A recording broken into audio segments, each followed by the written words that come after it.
Kita mulai Pak ya. Bismillahirrahmanirrahim. Assalamualaikum warahmatullahi wabarakatuh. Alhamdulillahirabbil alamin. Wassalatu wassalamu ala asyrafil anbiya'i wal mursalin wa ala alihi wa ashabihi wa man tabi'ahu bi ihsanin ila yaumiddin, amma ba'du. Rabbi shrah li sadri wa yassir li amri wahlul 'uqdatam min lisani yafqahu qawli. Bapak-bapak, ibu-ibu, jamaah salat maghrib Masjid Al-Ikhlas yang dirahmati Allah Subhanahu wa taala. Alhamdulillahirabbil alamin. Sebagaimana biasanya setiap Kamis malam, Kamis maghrib ya. Kita melanjutkan pembahasan kita dari kitab Fiqhus Sunnah yang ditulis oleh Asy-Syaikh As-Sayyid Sabiq. Kemudian salawat dan salam kepada Rasulullah sallallahu alaihi wasallam, pada keluarganya, para sahabatnya dan para pengikutnya sampai akhir kelak. Insyaallah pembahasan kita pada maghrib kali ini ya Pak ya. Bapak-bapak, ibu-ibu yang dirahmati Allah Ta'ala, akan membahas tentang al-aghsal al-mustahabbah.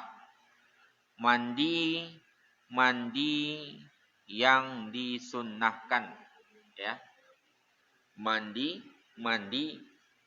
yang disunnahkan. Kemarin kita membahas yang wajib ya Pak ya. Sekarang kita bahas apa saja mandi yang disunnahkan. Ya. Maksud mandi yang disunnahkan itu di sini apa? Ya, ai allati yumdah al-mukallafu ala fi'liha wa yusabu. Orang mukallaf yang sudah masuk usia balik berakal, kalau ia melakukan maka ia dipuji. Puji dalam artian disanjung dalam syariat, kemudian dikasih pahala. Wa idza tarakaha, tapi kalau dia meninggalkan mandi sunnah tersebut, la lauma alaihi wala iqabah, enggak dicela, kemudian tidak dihukum gara-gara meninggalkan mandi sunnah tersebut. Jadi kalau dia melakukan, dia dapat pahala, dapat pujian dalam syariat. Tapi kalau meninggalkan, ya enggak apa-apa juga. Enggak sampai di iqab, enggak sampai dihukum. Ada 6 ya Pak ya. 6 yang masuk ke dalam mandi sunnah. Yang pertama, kapan kita dimandikan, wajib disunnahkan untuk mandi?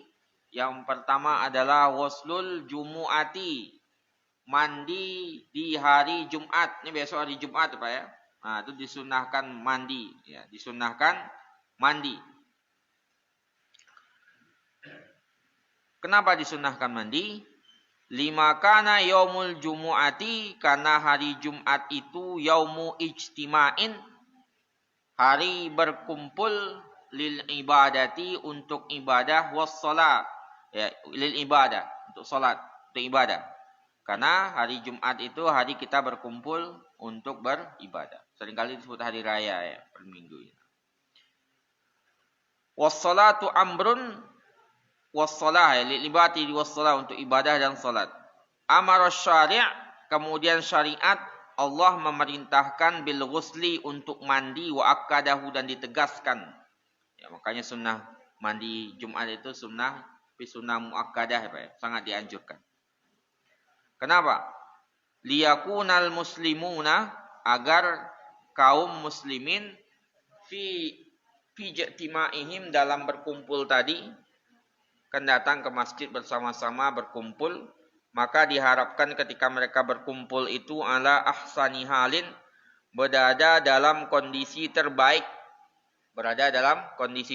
minan nazafati wat tatahhur, berada dalam kondisi bersih yang terbaik, berada di dalam suci yang terbaik. Makanya disunnahkan mandi Pak ya. Diriwayatkan oleh Abu Sa'id Al-Khudri radhiyallahu anhu, anna Nabiyya sallallahu alaihi wasallam mengatakan, Nabi mengatakan apa kata Nabi? Ghuslul jumu'ati, mandi Jumat. Kalau kita bahasanya Jumat, asli bahasa Arabnya itu jumu'ah ya Pak ya. Jumu'ah. Jumu'ah. Pakai dhammah di mimnya itu. Kalau masuk ke Indonesia udah Jum'ah dia. Ya, aslinya kalau bahasa Arabnya Jumu'ah. Jadi Jumu'ah. Jumu'ah. Jumu'ah itu kan berkumpul tadi Pak ya, dari kata jamaah. Jamaah berkumpul. Sama dengan sholat jamaah itu. Jadi sholat jamaah, sholat Jumat itu satu kata dia. Dari jim, mim, dan ain. Jamaah artinya mengumpulkan. Sholat Jumu'ah kita berkumpul juga dengan yang lainnya. Sholat jamaah juga. Ya. Makanya kalau yang sekali seminggu, yang Jumat itu hukumnya wajib bagi laki-laki. Nggak boleh meninggalkan, 3 kali meninggalkan itu diancam di hatinya tertutup. Ya. Sedangkan kalau jamaah, ada beberapa pendapat para ulama ya, tapi minimal kita nggak pernah meninggalkan lah. Kalau bisa tiap hari rutin jamaah yang ngapain tidak ya Pak ya.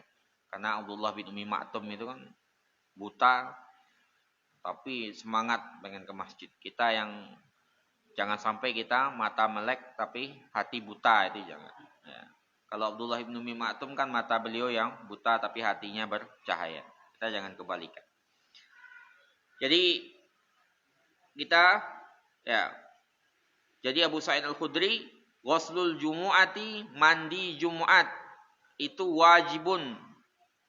Kalau dalam hadisnya wajib, tapi nanti ada maknanya dipalingkan dari wajib ke sunnah nanti, ada dalilnya juga.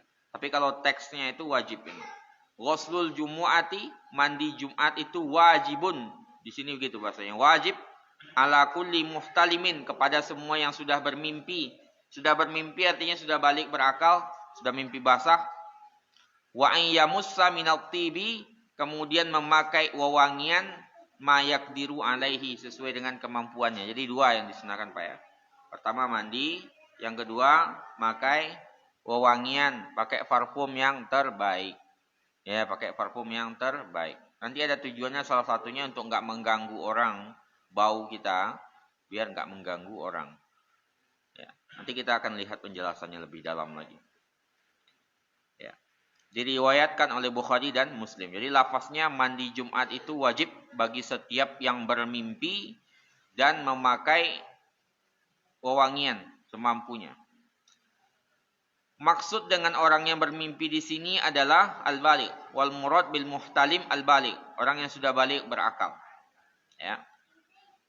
Wal murad bil wujub ta'kidu istihbabihi. Maksud wajib di sini ditegaskan kesunahannya, artinya sunnah muakkadah, sangat disunnahkan, sangat dianjurkan sekali. Jadi wajib di sini artinya Pak, bukan wajib versi yang kita pahami, tapi wajib di sini artinya adalah sunnah muakkadah, sunnah yang sangat-sangat dianjurkan. Apa dalilnya? Kenapa dialihkan hukumnya dari wajib teksnya kepada sunnah muakkadah? Dalilnya ini riwayat Umar, ya, riwayat dari Bukhari dari Ibnu Umar. Anna Umar bin Al-Khattab, bahwasanya suatu hari Umar bin Khattab bainama huwa qa'imun yaum fil khutbati yaumal jum'ah, ketika beliau sedang berkhutbah di Jumat. Jadi Umar sedang berkhutbah di hari Jumat, Pak. Izdakhala rajulun minal muhajirin, masuk seseorang dari muhajirin al-awwalin, dari sahabat Nabi, dan dia adalah Utsman. Jadi Utsman masuk. Jadi siapa? Umar sedang khutbah, Utsman masuk. Panadahu Umar, kemudian Umar manggil. Ayyatu sa'atin hadhihi. Ini jam berapa wahai Utsman? Wah, ini jam berapa wahai Utsman? Itu apa Pak dalilnya?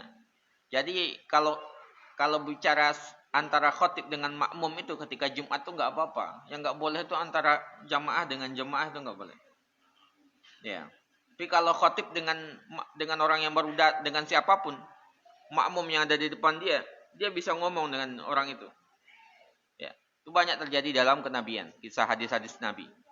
Jadi misalnya ada orang depan dia, kamu gitu, ditunjuk gitu, khutbah Jumat dia. Dan dia bisa jawab.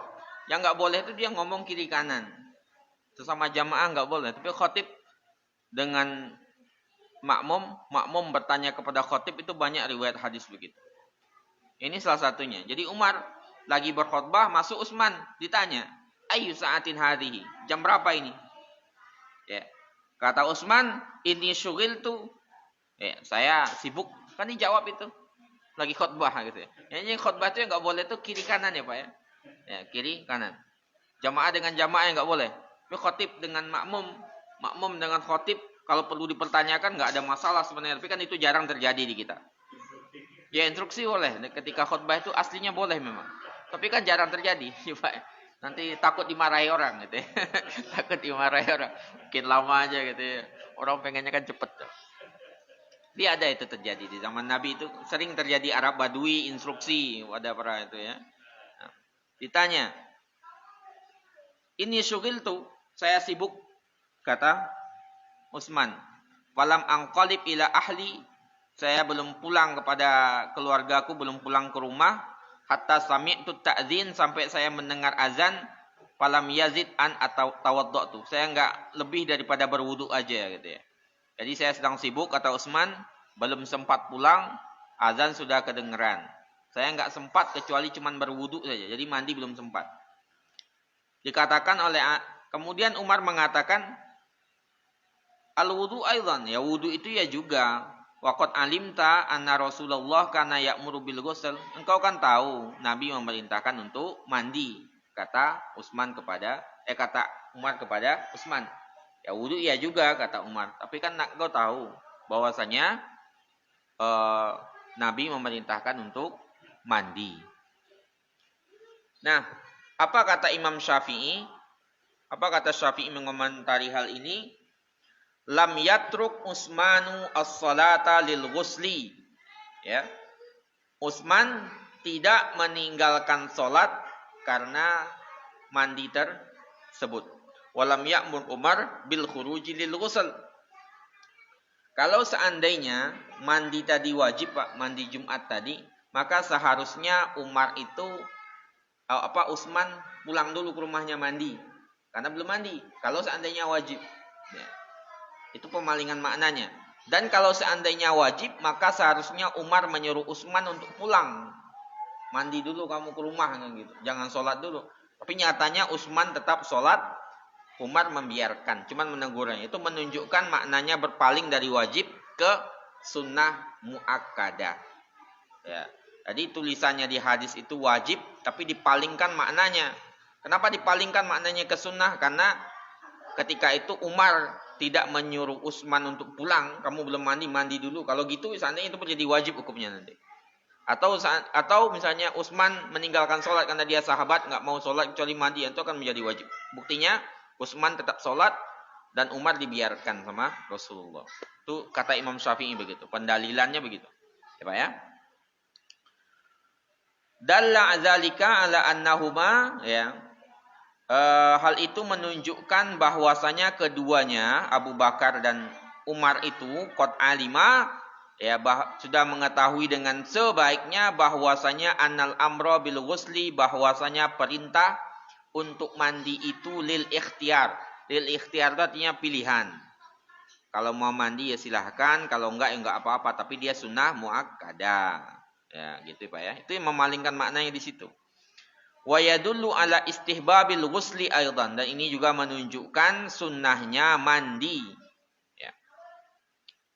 Kemudian hadis yang diriwayatkan Muslim dari Abu Hurairah radhiyallahu anhu dari Nabi sallallahu alaihi wasallam bersabda, "Man tawaddoa, siapa yang berwudu, summa atal jumu'ata, kemudian menghampiri Jumat." Ini hadisnya dari Muslim ya Pak ya. Dari Abu Hurairah. Siapa yang berwudu, bukan mandi di sini hadisnya, tapi siapa yang berwudu kemudian mendatangi Jumat, fastama'a, kemudian dia mendengarkan muazzin. Ya, mendengarkan muazzin khatib berkhutbah, wa ansata, kemudian dia diam, wa ansata, ghufira lahu ma taqaddama min dzambi. Wa ghufira lahu ma bainal jumu'ati ilal jumu'ah. Diampunkan dosanya dari satu Jumat ke Jumat lainnya. Wa ziyadatu salasati ayyam, ditambah 3 hari lagi. 10 hari ini.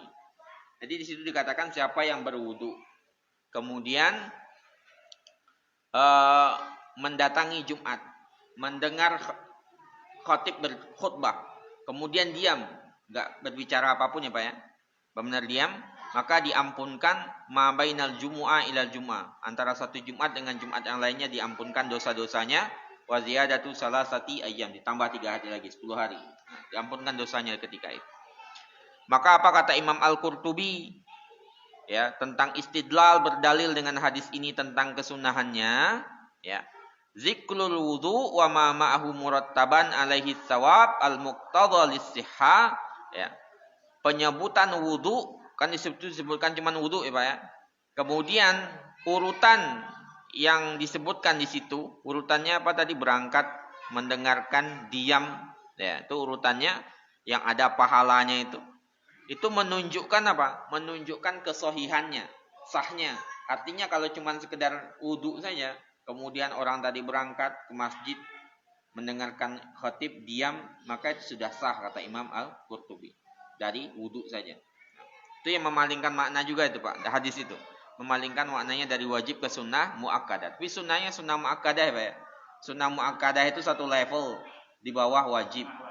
Ya, di bawah wajib. Kalau dalam mazhab Hanafi, sunnah mu'akkadah itu wajib juga. Karena mazhab Hanafi itu membedakan antara wajib dengan fardu. Ya. Kalau dalam mazhab Hanafi, beda wajib dengan fardu. Kalau dalam mazhab yang lainnya sama saja. Ya. Wajib ya fardu sama. Tapi intinya sunnah mu'akkadah di sini sangat-sangat dianjurkan sekali. Walaupun dalilnya memalingkan ke sunnah. Ya Pak ya. Ya dulu anal wudu kafin. Ini menunjukkan wudu itu cukup kata Imam Al-Qurtubi. Kemudian berkata Al-Hafiz Ibnu Hajar dalam Al-Talkhis, innahu min aqwa mastadalla bihi ala adami fardiyatil ghusli lil jumu'ati ya. Ini merupakan dalil paling kuat tidak wajibnya mandi di hari Jumat. Wal qaul bil istihbab, pendapat yang mengatakan sunnah itu binaan ala anna tarkil ghusli la yatarattab alaihi husulu dhararin. Ini penting juga diperhatikan. Jadi memang dalil tadi menunjukkan ketidakfarduan mandi. Tapi ketika pendapat yang mengatakan sunnah tadi Pak, sunnah untuk mandi Jumat itu layat yatarattab alaihi husulud darar. Kalau tidak sampai menyebabkan mudarat. Sampai mudarat itu artinya apa? Bau badan. Ini akan kita jelaskan sini. Nah, nih, fa in tarattaba ala tarkihi adzan nasi, kalau sampai meninggalkan mandi Jumat tadi itu mengganggu orang. Ya. Kalau sampai kita meninggalkan mandi Jumat kemudian mengganggu orang. Mengganggunya gimana, Pak? Bil irki, dengan keringatnya. Mukanya muka minyak ya, Pak ya. Itu mengganggu lah intinya. Nah, warwaiha al-kariha, ditambah bau yang enggak enak Pak. Ya, bau yang enggak enak, wa nahwa dzalika mimma yusi, yang mengganggu itu. Kanal ghuslu wajiban, maka kata Ibnu Hajar Al-Asqalani, mandinya menjadi wajib kalau ketika itu. Ya. Jadi kalau seandainya enggak ngaruh ya enggak apa-apa. Jadi badan kita seharum bau kesturi gitu enggak apa-apa.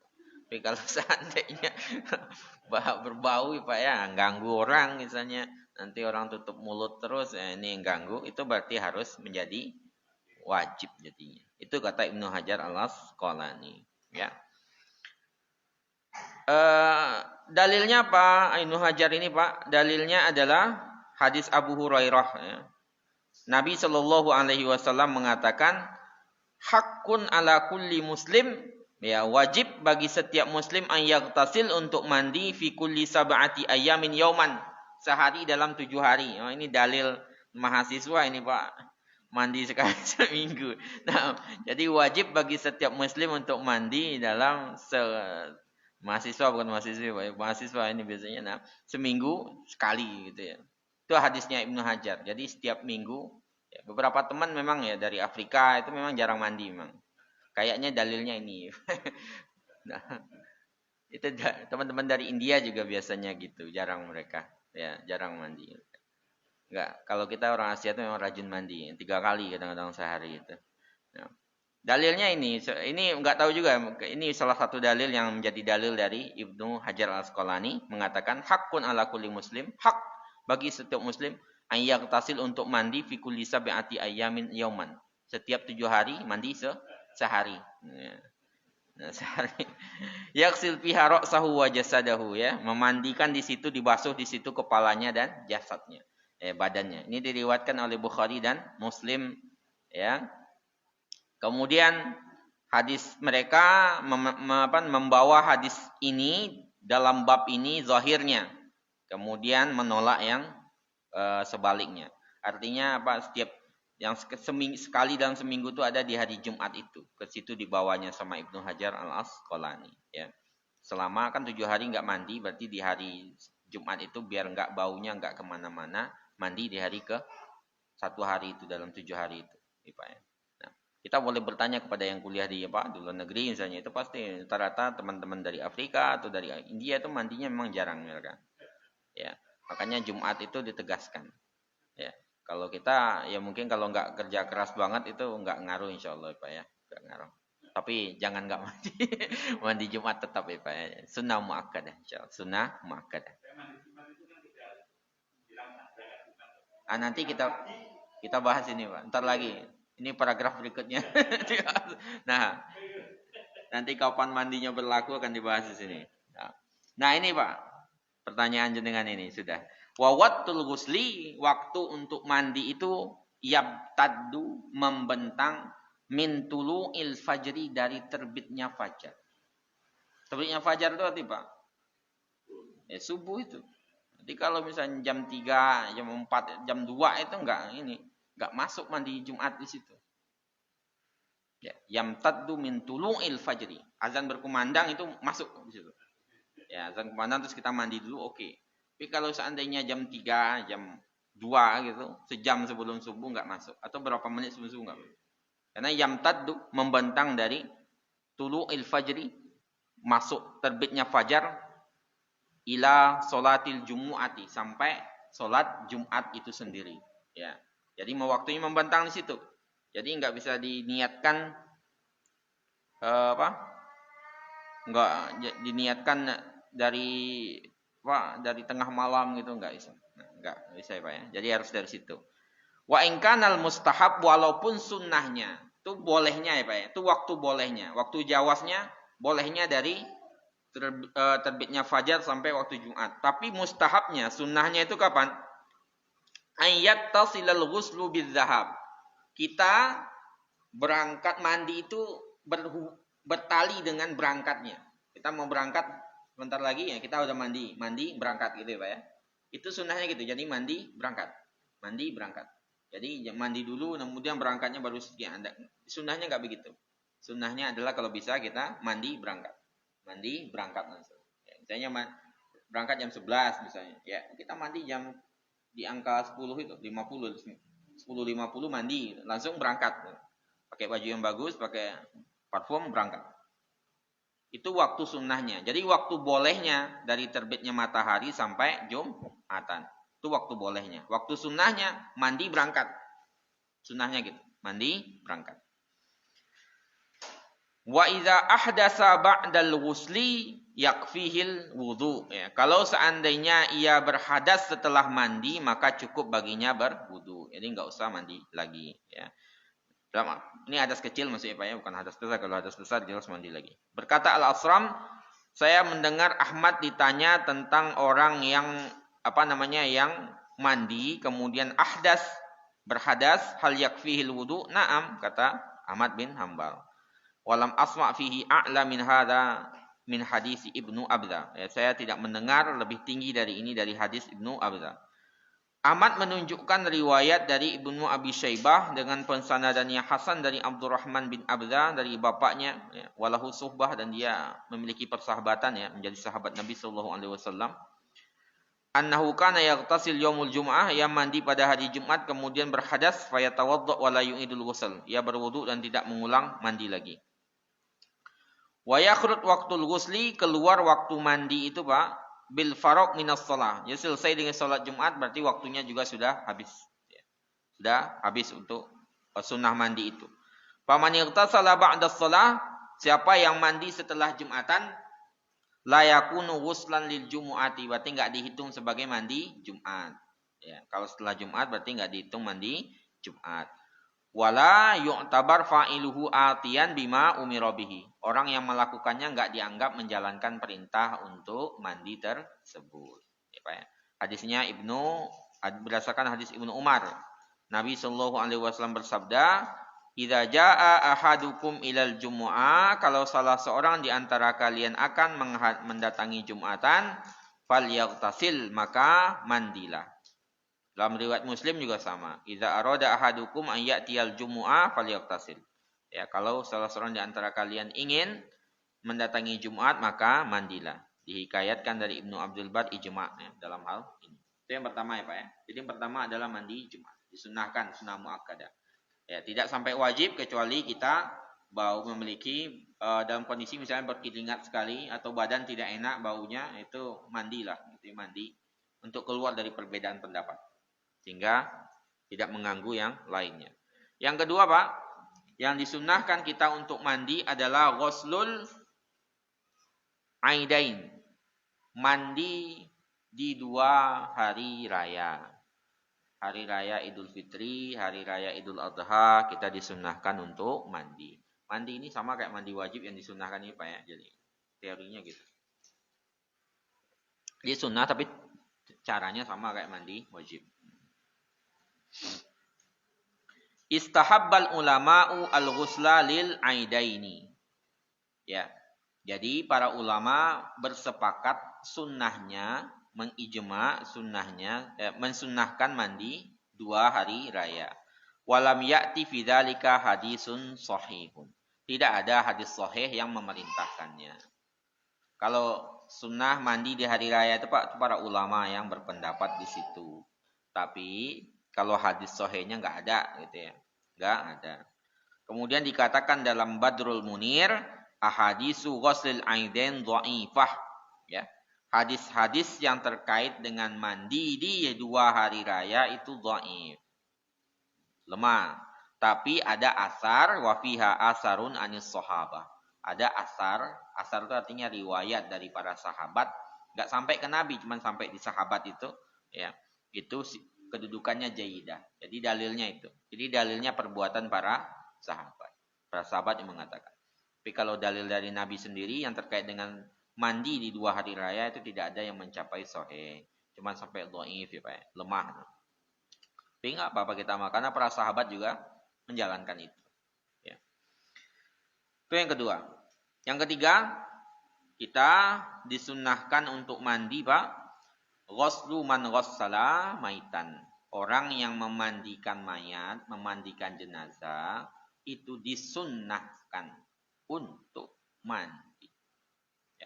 Memandikan jenazah itu disunnahkan untuk mandi. Ya.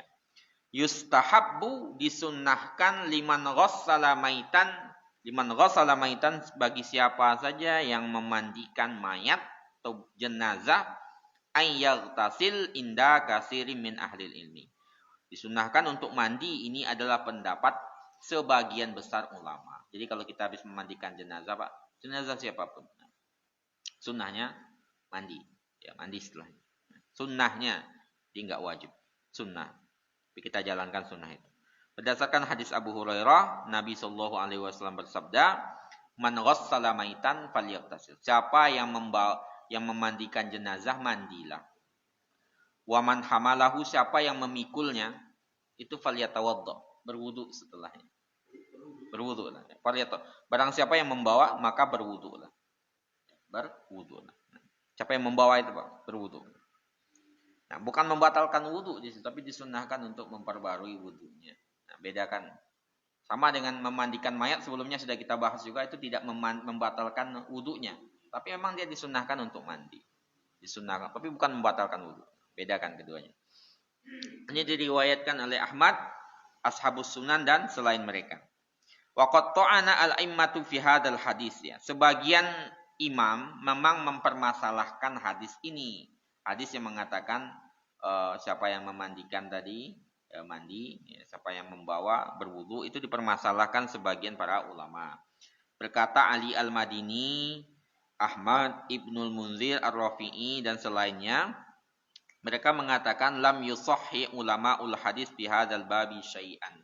Para ulama hadis tidak mensahihkan sesuatu pun hadis yang terkait dengan mandinya, sunnahnya mandi bagi orang yang memandikan jenazah tadi. Tapi Ibnu Hajar Al-Asqalani mengatakan hadis ini dihasankan oleh At-Tirmizi, Pak ya. Kalau Sunan At-Tirmizi itu isinya, Pak, kan Sunan At-Tirmizi itu kan masing-masing sunnah itu ada kelebihannya sendiri-sendiri. Kalau Sunan At-Tirmizi itu kelebihannya dia membuat bab fikih, ya. Dia memulai menyusun sesuai dengan fikih. Awalnya Bukhari, tapi Tirmizi lebih lengkap di situ. Karena kalau Bukhari kan terbatas hadisnya. Tirmizi lebih banyak di situ. Dan disahihkan oleh Ibnu Hibban. Jadi hadisnya itu walaupun ditolak sama Ali Al-Madini, ditolak sama Imam Ahmad, kemudian ditolak sama Ar-Rafi'i, tapi sama At-Tirmizi dihasankannya, sama Ibnu Hibban disahihkan. Ya. Kenapa? Wa huwa bikasrati aturukihi, karena banyaknya jalannya. Jadi dia lemah, tapi kalau banyak jalan, 2 jalan saja, Pak, itu sudah cukup untuk menaikkan posisinya dari dhaif menjadi hasan liwairihi. Di dhaif 1, kalau 1 saja dhaifnya itu bisa ditolak, nggak bisa diamalkan. Tapi kalau dia dhaif, di sini dhaif juga, itu akan naik kedudukannya jadi hasan liwairihi. Kalau hasan liwairihi itu diamalkan. Boleh dijadikan dalil, ya. Ya sama dengan ini, ya. Sering menjadi masalah itu mengusap wajah setelah berdoa, itu juga hadisnya 2 itu. Cuma 2 hadisnya di situ. Tapi ada beberapa pendapat di situ. Ya. Hadisnya pertama riwayat Ibnu Umar, ya, bahwasanya Umar itu nggak pernah menurunkan wajahnya sampai mengusap wajahnya. Itu riwayat dari Ibnu Abbas. Itu keduanya sama-sama dhaif itu. Kalau Ibnu Hajar Al-Asqalani, dhaif sama dhaif menjadi hasan liwairihi. Makanya kalau Ibnu Hajar mengatakan Fathul Bari itu mengusap wajah menjadi bagian dari sunnah karena dhaif menjadi hasan, itu dalilnya beliau. Ya. Kemudian ulama yang lainnya mengatakan ya satu dhaif jiddan, lemah sekali sehingga tidak bisa disatukan. Itu ahlul hadis itu memang mengatakan. Sehingga bagi mereka nggak usah diusap karena satu lemah gitu, ya. Nah, tapi yang penting dalam kayak gitu tuh masalah perbedaan alur hadis itu ya kita nggak usah terlalu mengangkat tangan ketika khutbah itu gini, apa? Ya berdoa mengangkat tangan itu al-asl fihi. Hukum asal berdoa itu mengangkat tangan. Kalau dalam Syekh Ibnu Utsaimin itu dalam Syarah Al-Ba'in Nawawiyah itu begini malah itu. Segini. Semakin tinggi permintaan semakin tinggi gini, Pak. Makanya kalau orang berdoa minta hujan itu kan sampai kelihatan ketiaknya Nabi itu. Ibnu Abbas sampai kelihatan ketiaknya. Karena semakin tinggi permintaan semakin begini. Jadi hukum asal dalam berdoa itu ngangkat tangan. Kecuali pas khutbah Jumat itu ada dalil yang mengatakan begini. Ya. Yang masalahnya sebenarnya masalah mengusap wajah itu yang jadi perbedaan. Ya, ada 2 itu. Ini Ibnu Hajar mengatakan dhaif sehingga menjadi hasan liwairihi. Sedangkan yang lain mengatakan ini dhaif sekali sehingga nggak bisa disatukan. Makanya mereka ada sebagian mengatakan nggak boleh untuk mengusap wajah. Tapi dalam masalah ini ya kita ya masalah ijtihadi, perbedaan kayak gitu ya kitanya yang memang harus pertama diilmui, Pak ya. Sehingga kita bisa berlapang dada dengan perbedaan yang ada. Nah, itu penting juga di situ. Makanya kita perlu mengambil pendapat tapi harus mengetahui juga pendapat yang lainnya. Itu pentingnya di situ. Ya. Kalau enggak kita nanti akan sangat keras sekali. Misalnya ketika kita misalnya menghadapi kita misalnya mengatakan tidak berkunut, kemudian ketemu dengan orang berkunut sama-sama punya dalil sebenarnya. Makanya pentingnya kita mempelajari itu. Jadi selain silaturahmi, Pak, kita perlu juga silatul ilmi sebenarnya. Nyambung ilmu. Ya. Karena kenapa kalau sambung ilmu kalau nggak nyambung ilmunya, Pak? Kalau nggak nyambung ilmu terjadi salah paham. Kalau salah paham suami istri aja bisa kelahi, ya. Ya, tuh ya. Salah paham suami istri bisa cerai lah, Pak. Nah, makanya intinya jangan ada salah paham gitu. Makanya kita perlu mengetahui sama teman salah paham itu bisa kelahi. Sama istri bisa cerai. Apalagi salah paham dalam agama. Makanya terjadinya itu karena kita seringkali menutup diri gitu ya Pak ya. Paling penting untuk menyambung ilmu itu penting sebenarnya. Makanya para ulama dahulu itu seringkali banyak majelis mereka itu. Banyak majelis ya Pak ya. Banyak majelis, semakin banyak guru itu semakin bagus. Imam Malik itu 900 guru ya Pak. 900. Kita mungkin masih itu ya, masih jarang, dikit kita aja. Makanya dahulu tuh tradisi para ulama itu berguru ke banyak orang. Nah, maka kita perlu menyambung ilmu seperti itu. Jadi hadis dhaif itu yang masalah tadi Pak, salah satu contohnya. Masalah mengangkat gitu ya. Jadi kalau ada yang berpendapat tidak mau mengusap wajah ya monggo ya. Silakan. Kalau yang ada itu ya ada dalilnya juga. Karena perbedaannya itu dalam masalah mensahihkan hadis itu. Sama dengan hadis yang sebelumnya kita bahas itu Pak. Bahas apa? Hadis misalnya.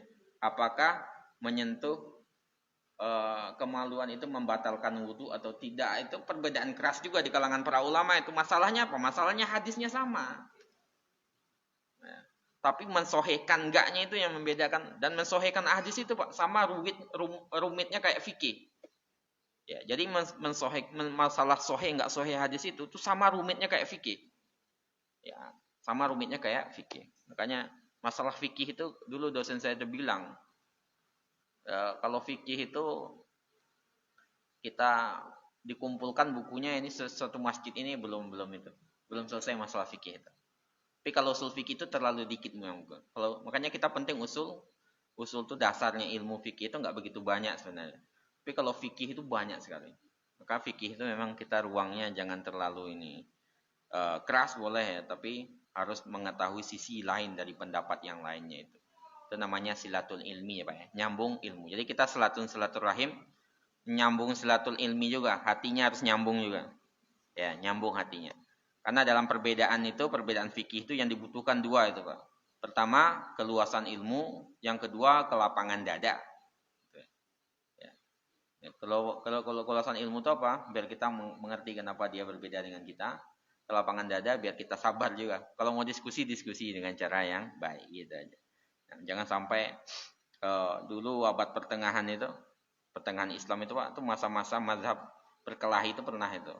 Jadi kalau seandainya saya orang mazhab Syafi'i misalnya mau menikahi orang yang dari mazhab punya bapak misalnya punya mazhabnya Hambali, punya anak gadis itu nggak diizinkan dulu.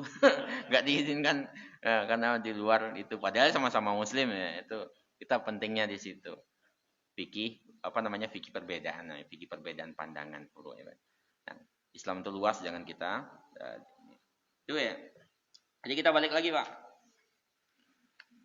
Jadi berdasarkan banyaknya riwayatnya tadi dia menjadi hasan.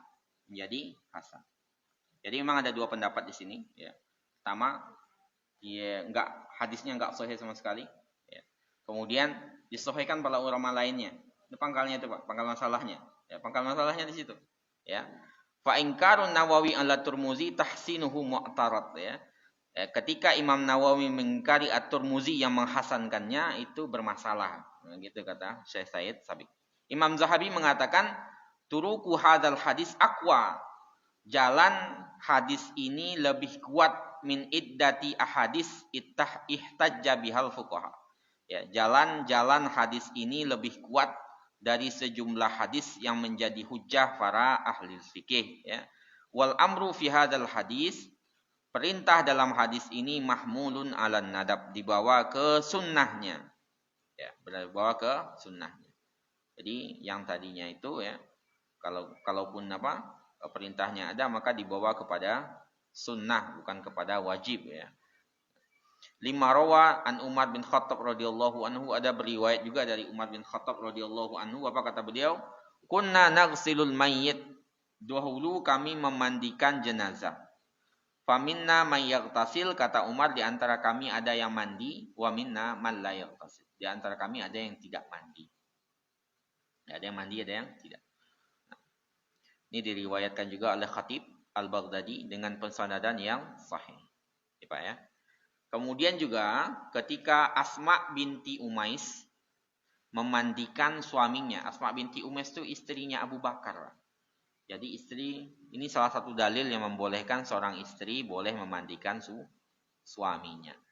Ya, sama dengan Ali memandikan Fatimah, itu kan juga dalil. Ya. Nah, kan ada nanti perbedaan. Apakah ketika seseorang meninggal itu langsung putus hubungan keduanya itu? Ada nanti perbedaan di kalangan para ulama itu Pak ya. Apakah langsung putus karena cerai loh? Kan cerai mati Pak. Cerai itu kan ada dua, cerai hidup, cerai mati. Apakah ketika langsung putus ya? Ini dalil, salah satu dalilnya mereka nggak langsung putus ya. Karena Asma binti Umais, istrinya Abu Bakar itu memandikan Abu Bakar ketika meninggalnya. Kemudian dia bertanya kepada para sahabat yang ada di situ dari kalangan muhajirin, Inna hadza yaumun syadidul bardi. Ini hari yang dingin sekali. Wa ana shaimah, saya sedang berpuasa. Fahal alayya min ghuslin, saya harus mandi atau gimana? Hari dingin, saya sedang berpuasa, saya harus mandi enggak? Ya, karena habis memandikan jenazah ini, habis memandikan siapa? Abu Bakar. Kata para sahabat, enggak usah lah gitu. Enggak usah mandi.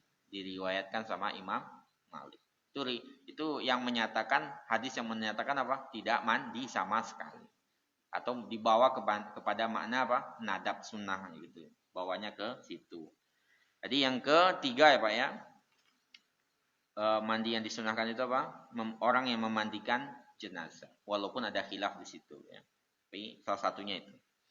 Kemudian yang keempat adalah ghuslul ihram, mandi ihram.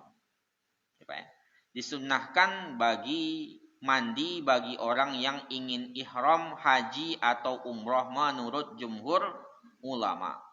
Berdasarkan hadis Zaid bin Thabit annahu ra'a Rasulullah, bahwasanya beliau melihat Rasulullah tajarrada li ihlalihi, ya, melepas pakaian untuk ihlalnya wa ghtasal, dan beliau mandi. Hadis diriwayatkan dari Al-Qurni, Al-Baihaqi, At-Tirmizi, dan dihasankannya, namun didhaifkan oleh Al-Uqaili.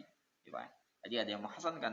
Fikih itu sama kayak masalah sahih enggak sahih hadis itu sama kayak fikih, bahkan lebih ruwet daripada fikih hadis itu. Ya, nanti bisa sahih di sini, dhaif di sana, dan enggak ada satupun ulama yang paling otoritas itu enggak ada. Sama-sama kuat semua. Makanya kadang-kadang kita kalau melihat sahih hadis itu jangan dilihat di satu jalur. Ya, lihat jalur ini, lihat juga jalur ulama ini. Nah, kalau saya perintah, kalau mahasiswa saya suruh gitu memang. Kalau lihatnya jangan satu arahnya. Ini juga soalnya dilemahkan oleh Syekh ini ya. Bisa jadi sama Syekh ini itu disahihkan. Sama kayak ini Pak. Ngangkat tangan ketika salat jenazah. Apakah Allahu Akbar setiap ini itu ngangkat tangan atau cuma sekali aja? Allahu Akbar gitu. Ada dua pendapat di situ. Itu ya. Jadi fikih itu masalah sahih enggak sahih hadis itu sama ruwetnya dengan pembahasan fikih. Sama. Bahkan lebih ruwet. Lebih ruwet. Ahli hadis itu banyak juga Pak. Ahli hadis itu bukan di Arab Saudi saja. Arab Saudi ada ahli hadisnya, Mesir ada ahli hadisnya, India pun ada ahli hadisnya. India itu bahkan terkenal sebagai ahli hadisnya, mazhab Hanafi Pak. Kalau menghafal hadis itu goyang kepala mereka itu. Ya, goyang karena mereka gayanya memang begitu ya, goyang itu. Kencang mereka. Tapi mereka kencang hafalan hadisnya. Mazhab Hanafi itu kencang. Belum ahli India itu malah Mu'tabar itu terkenal ya. Jadi ahli hadis itu ada di Mesir, ada di India, ada di Syams, ada di macam-macam ahli hadis Pak. Di Syam juga banyak ahli hadis terkenal ya. Di Syria sekarang itu. Bedanya sekarang Syria itu kan udah hancur lebur juga ya Pak ya, karena perang ya. Di Irak juga banyak dulu al-hadis itu. Kayaknya al-fikih dengan hadis itu sahih enggak sahih hadis itu sama, mirip-mirip gitu, sama-sama ruwetnya. Jadi itu yang keempat. Yang kelima, mandi masuk Mekah. Ya. Ghuslu dukhul Makkah. Mandi masuk Mekah. Yustahabbu, disunnahkan, liman arada dukhula Makkah ayat tasil. Disunnahkan bagi orang yang ingin masuk Mekah untuk mandi. Berdasarkan riwayat Ibnu Umar radhiyallahu anhuma annahu kana la yaqdum Makkah, bahwasanya Ibnu Umar itu enggak memasuki Mekah illa bata bi Dzitua, kecuali dia bermalam dulu di Dzitua, hatta yusbih, sampai pagi, summa yadkhul Makkah naharan, kemudian dia masuk Makkah siangnya. Dia bermalam dulu di Dzitua, baru mandi, pagi berangkat. Ya.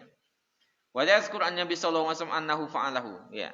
Kenapa dia melakukan itu Ibnu Umar? Karena dia mengikuti Rasulullah juga melakukan hal yang sama. Jadi Rasulullah sebelum masuk Makkah istirahat dulu di Tua, kemudian baru siangnya ke sana. Terakhir apa ya? Karena udah azan. Yang keenam, yang terakhir yang mandi disunnahkan itu adalah waslul wukuf di Arafah. Mandi untuk wukuf di Arafah. Apa ya? Disunnahkan mandi bagi siapa yang pengen wukuf di Arafah untuk haji. Ya, nanti kalau kita yang sudah pernah ya Bapak-bapak, semua yang sudah pernah atau yang mau nanti ya, mudah-mudahan semuanya dimudahkan ya Pak untuk haji insyaallah.